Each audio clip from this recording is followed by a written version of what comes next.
Hello students, हम सारणी का अध्ययन कर रहे हैं, हम सारणी पढ़ रहे हैं। हमने अभी तक सारणी के 4 गुणधर्म पढ़ लिए हैं। चलिए आज उन गुणधर्मों को आगे बढ़ाते हैं और उनका आगे अध्ययन करते हैं। तो नोट डाउन कीजिए गुणधर्म नंबर 5। गुणधर्म नंबर 5 में लिखना स्टार्ट कीजिएगा। क्या गुणधर्म नंबर 5 है आपका, किस तरीके से आप लिख सकते हैं, देखिए लिखिएगा गुणधर्म नंबर 5। यदि किसी सारणिक में किसी पंक्ति या स्तंभ का प्रत्येक अवयव 2 या 2 से अधिक संख्याओं का योग हो, 2 या 2 से अधिक संख्याओं का योग हो, 2 या 2 से अधिक संख्याओं का योग हो, तो उस सारणी को उसी क्रम की या 2 से अधिक सारणी को के योग के रूप में व्यक्त किया जा सकता है। हम सारणी के गुणधर्म पढ़ रहे हैं, सारणी पढ़ाया जा रहा है और आज जो हमें गुणधर्म नंबर 5 करना है, 4 की बात हम कर चुके हैं। इसके अंदर लिखिएगा डेल्टा बराबर, जैसे यहां लिखा गया A1 A2 A3 plus D1 D2 D3, ठीक है। यहां लिखा गया B1 B2 B3 C1 C2 C3। तो इसे इस तरीके से लिखा जा सकता है A1 A2 A3 B1 B2 B3 और लिखा जा सकता है C1 C2 C3। नीचे प्लस कर लीजिएगा, यहां लिखेगा B1 D2 D3, यहां आएगा B1 B2 B3, यहां आएगा हमारे पास C1 C2 C3, इस तरीके से। तो इसमें हमने पढ़ा क्या था, यदि किसी सारणी में एक पंक्ति या एक स्तंभ में 2 या 2 से अधिक अवयव योग के रूप में हो तो उन्हें अलग अलग करके लिखा जा सकता है। बस यही इसका कंक्लूजन है, इसके अलावा हमें और कुछ भी नहीं समझना है। वीडियो पॉज कीजिए, नोट डाउन कीजिए।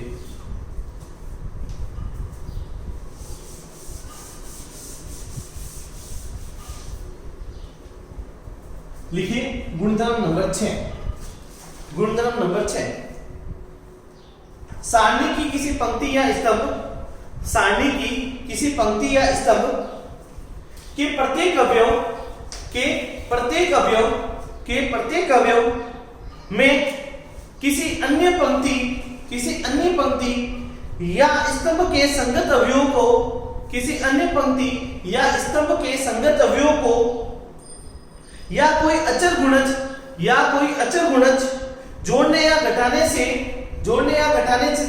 से सारणी के मान में कोई परिवर्तन नहीं होता है, ठीक है। लिख लीजिएगा। फिर लिखिए गुणधर्म नंबर 7। इसको समझाएंगे, जैसे इसके ये नियम लगेगा उसके आधार पर समझाएंगे कि क्या है, किस तरीके से इसको समझा जा सकता है। आगे लिखिएगा गुणधर्म नंबर 7। लिखिए सारणी की किसी पंक्ति या स्तंभ के अवयव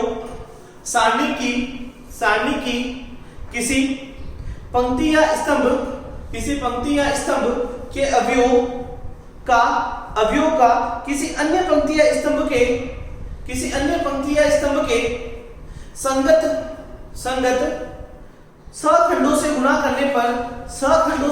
करने पर प्राप्त राशियों का योग शून्य होता है। जैसे आपने ये लिख दिया कि A1, ये A2 और ये क्या होनी चाहिए A3।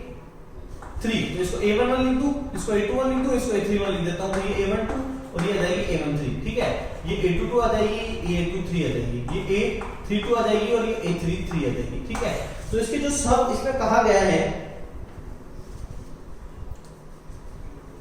आपको ये कहा गया है कि आपने जैसे आपने इसका मान निकाला A21 F11, फिर निकाला आपने A22 F12, फिर आपने निकाला A23 F13।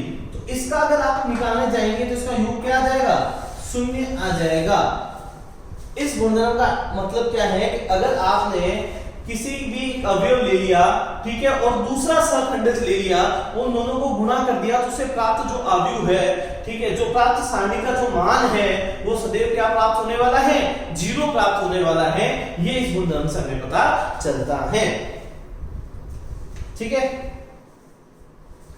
और हमें डेल्टा कब मिलेगा, देखिए सारणी का मान कब मिलेगा, जब संगत अवयव होने चाहिए a11 f11, फिर होना चाहिए a12 f12 प्लस होना चाहिए a13 f13।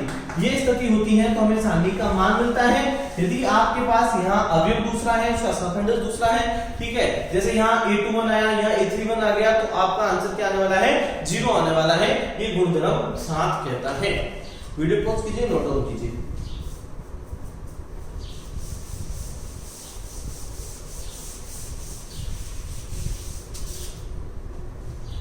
गुणधर्म नंबर 8,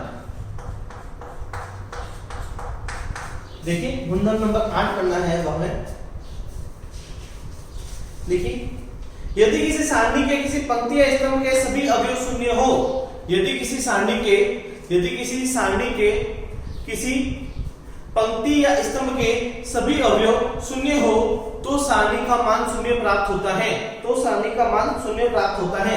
जैसे लिखिएगा डेल्टा बराबर, यहाँ लिखा गया a1 b1 c1 0 0 0, यहाँ लिखा गया a3 b3 c3, तो जो इस सारणी का मान प्राप्त होने वाला है वो कितना प्राप्त होने वाला है, 0 प्राप्त होने वाला है। ये गुणधर्म नंबर 8 है, ये भी हमारे काफी काम आएगा, ठीक है, इंपॉर्टेंट है, ढंग से लिख लीजिएगा, वीडियो पोस्ट कीजिए, नोट डाउन कीजिए।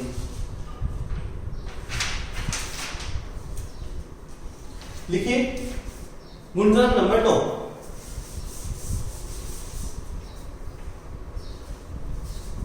अब हमारे पास है गुणधर्म नंबर 9, ठीक है। देखिए त्रिभुजाकार अवयव से संबंधित सारणी का मान, त्रिभुजाकार अवयव से संबंधित सारणी का मान उसके मुख्य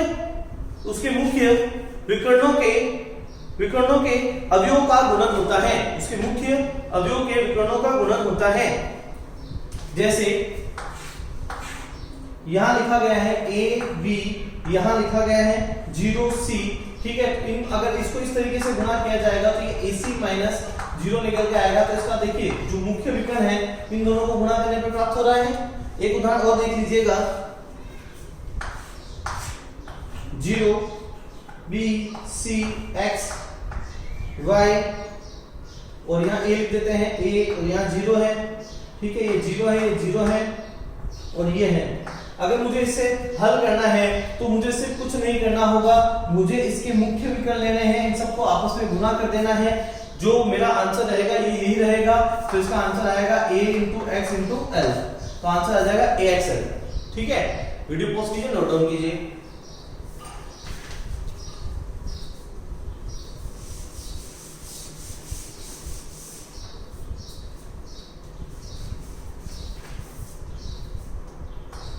गुणधर्म नंबर 10, ठीक है, 10वां गुणधर्म लिखिए, यदि किसी सारणी में x के बहुपद हो, यदि किसी सारणी में x के बहुपद हो और x के स्थान पर a रखने पर सारणी का मान 0 हो जाए, तो वह x माइनस a सारणी के मान का एक गुणनखंड होता है, तो x माइनस a सारणी का एक गुणनखंड होता है। इस गुणधर्म को हम क्वेश्चन से ज्यादा अच्छे से समझ सकते हैं। क्या बोला गया इसने कि जैसे अपन को बोला गया है कि x जो है वो सारणी में किसी बहुपद को निरूपित करता है और वहां x बराबर a रखने पर वह सारणी के मान को 0 कर देता है, तो x माइनस a उस सारणी का एक गुणनखंड होगा। ये इंपॉर्टेंट नियम है, इसको अच्छे से लिख लीजिएगा। गुणधर्म नंबर 10, इस गुणधर्म नंबर 10 के जब अपने क्वेश्चन में आएगा तो मैं आपको जरूर बताऊंगा कि इस तरीके से इसको हल कर सकते हैं। ये आपका गुणधर्म नंबर 10 रहेगा।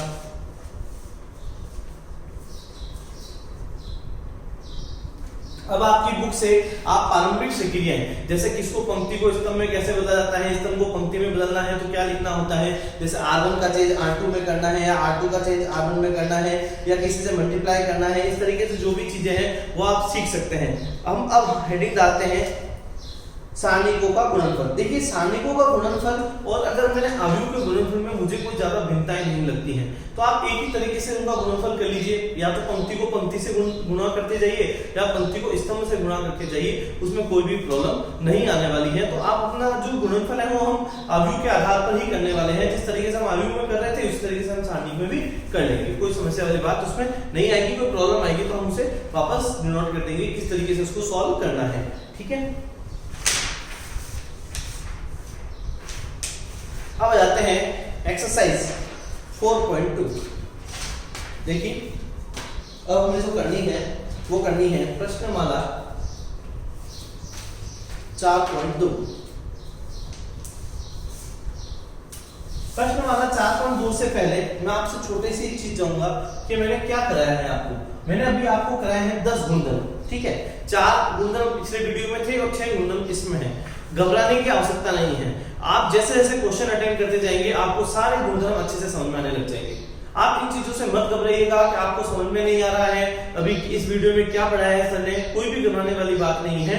जैसे जैसे आप क्वेश्चन करते जाएंगे ये सारी चीजें आपके वापस रिकैप होती चली जाएगी और आपको समझ में आने लग जाएगा कि क्या हो रहा है एक्चुअल में।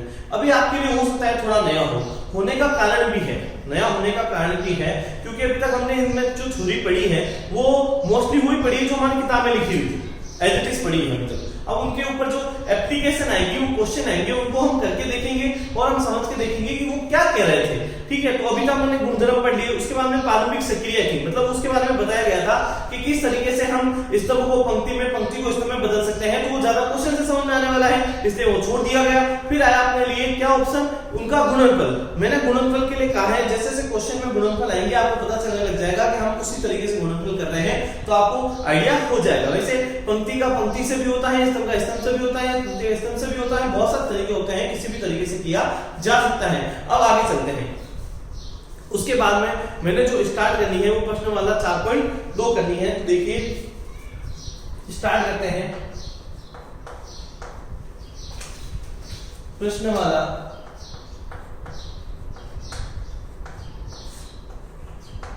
4.2। ठीक है, सबसे पहले क्वेश्चन नंबर 1,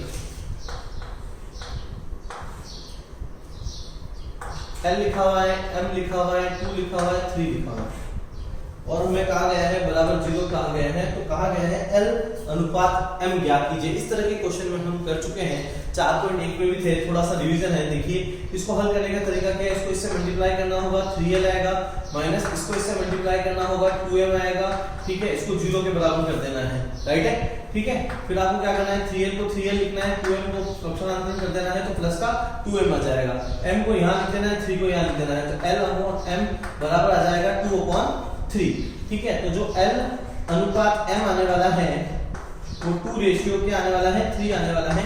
इसी के साथ हमारे जो नियम है उस पर आधारित जो क्वेश्चन है, देखिए L जो अनुपात M आने वाला है उसका मान 2/3 आने वाला है। ठीक है, वीडियो पॉज कीजिए, नोट डाउन कीजिए।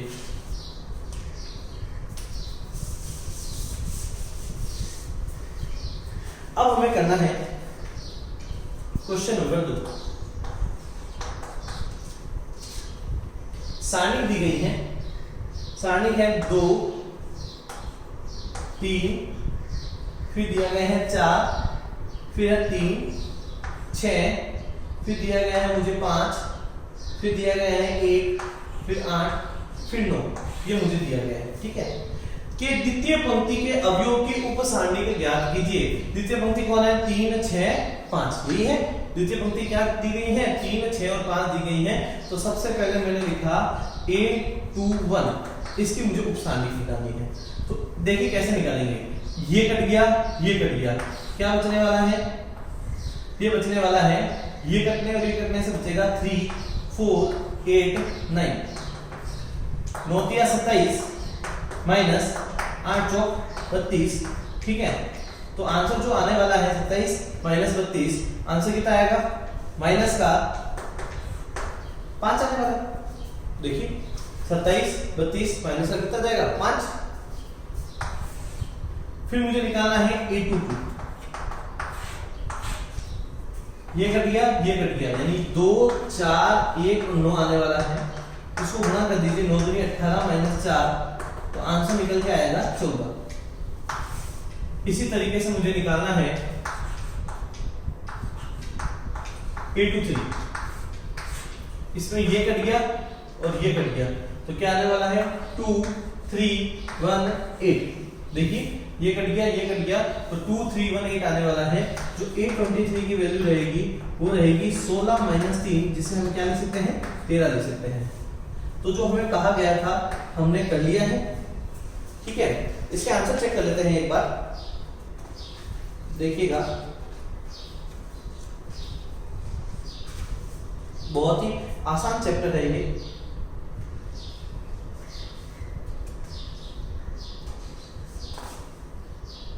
देखते हैं 4.2 3 की सारणी है वो यही है, A22 को यही है और 5th की सारणी यही है। ठीक है, इस तरीके से ये किया जा सकता है, कोई प्रॉब्लम नहीं है। ठीक है, ये इनके उप सारणी प्राप्त हो गए A21 A22 और A23। इनको मैंने सॉल्व कर लिया है, उसमें से उप सारणी पूछी थी तो आपको इतना कर देना है, वो कोई प्रॉब्लम नहीं है। उम्मीद करता हूं समझ में आ गया होगा, बहुत आसान है। द्वितीय पंक्ति ये थी, अगर मुझे तृतीय पंक्ति के सापेक्ष कह देता तो मैं A31 निकालता, A32 निकालता और A33 निकालता। इसी तरीके से अगर यहाँ पे मुझे ये कह देता कि पहली पंक्ति तो A11 निकालता, A12 निकालता और A13 निकालता। वीडियो पॉज कीजिए, नोट डाउन कीजिए।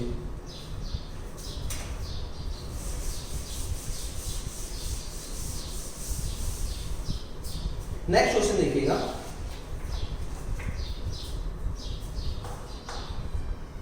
Question number 3 13 14 15। ठीक है, यहां है 16, यहां है हमारे पास 17, फिर यहां है हमारे पास 18, यहां बचने वाला है 19, यहां बचने वाला है 20 और यहां बचने वाला है 21।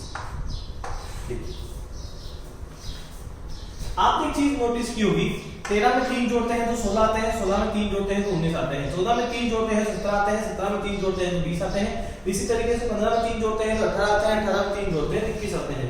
यानी अब मैं क्या करने वाला हूं, ढंग से समझिएगा।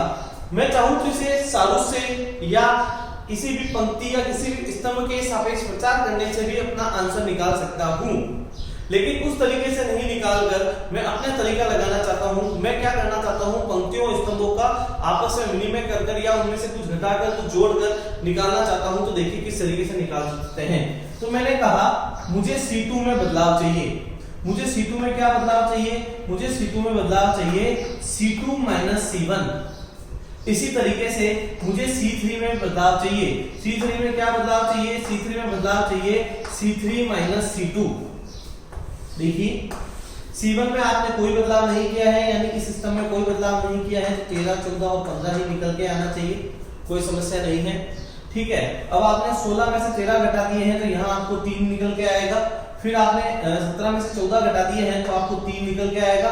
18 में से 15 घटा दिए हैं तो आपको 3 निकल के आएगा। क्या मैं सही हूं? फिर आ जाइए 19 में से 16 घटा दीजिए। जैसे आप 19 में से 16 घटाते हैं तो भी आपका कितना आने वाला है, 3 आने वाला है। 20 में से 17 घटा दीजिएगा, 3 आ जाएगा।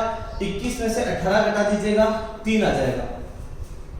ठीक है, ये चीज समझ में आ गई होगी। क्या किया मैंने, वापस समझिए। मैंने C2 के अंदर बदलाव किया है। C2 के अंदर क्या बदलाव किया गया था, C2 में से C1 को घटाया गया है, यानी द्वितीय स्तंभ को प्रथम स्तंभ में से घटाया गया। फिर मैंने यहाँ क्या किया, तृतीय स्तंभ को द्वितीय स्तंभ में घटा दिया। अब हमारे पास एक गुणधर्म है, हमारे पास एक गुणधर्म कौन सा है, देखिएगा। गुणधर्म नंबर रहेगा वो गुणधर्म नंबर 3।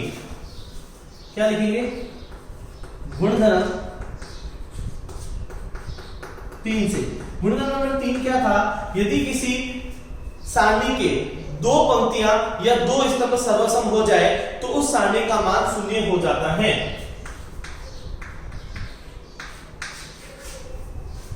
तो इसका मान कितना हो गया, 0 प्राप्त हो गया।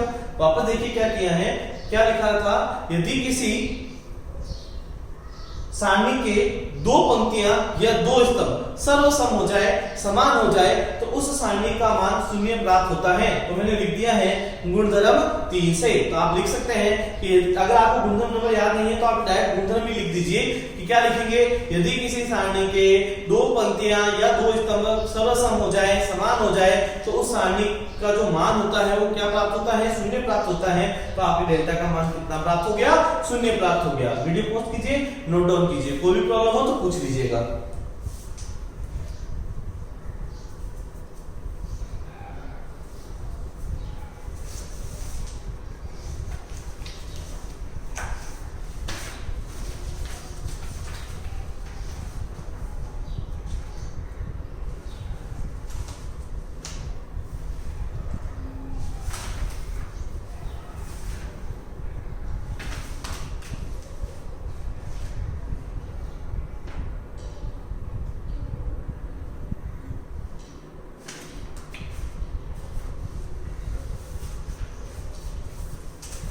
टोटल कर लीजिए।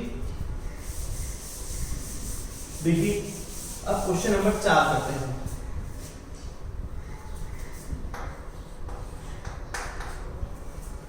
क्वेश्चन नंबर 4 में देखिए, यदि किसी सारणी के प्रथम और तृतीय स्तंभ को आपस में बदल दे तो सारणी के मान में क्या प्रभाव पड़ेगा। हमने गुणधर्म पढ़ रखा है, यदि किसी भी सारणी के पंक्ति तथा स्तंभ में विनिमय कर दिया जाता है तो उसके आंकिक मान में कोई बदलाव नहीं होता, लेकिन उसमें क्या बदल जाता है, चिन्ह बदल जाता है। धनात्मक की जगह ऋणात्मक चिन्ह आ जाएगा या ऋणात्मक की जगह धनात्मक चिन्ह आ जाएगा। तो यहाँ चिन्ह अभी धनात्मक है तो हमें लिखना है इसमें क्वेश्चन नंबर 4 में कि ऐसा करने पर धनात्मक चिन्ह की जगह ऋणात्मक चिन्ह प्राप्त होगा। आंकिक मान में कोई बदलाव नहीं होता है, ये हमेशा याद रखिएगा। सिर्फ धनात्मक चिन्ह से ऋणात्मक चिन्ह में चले जाते हैं, उसमें ऋणात्मक चिन्ह का उपयोग करना पड़ता है। तो क्वेश्चन नंबर 4 आपका कंप्लीट हो गया, लिख लीजिए।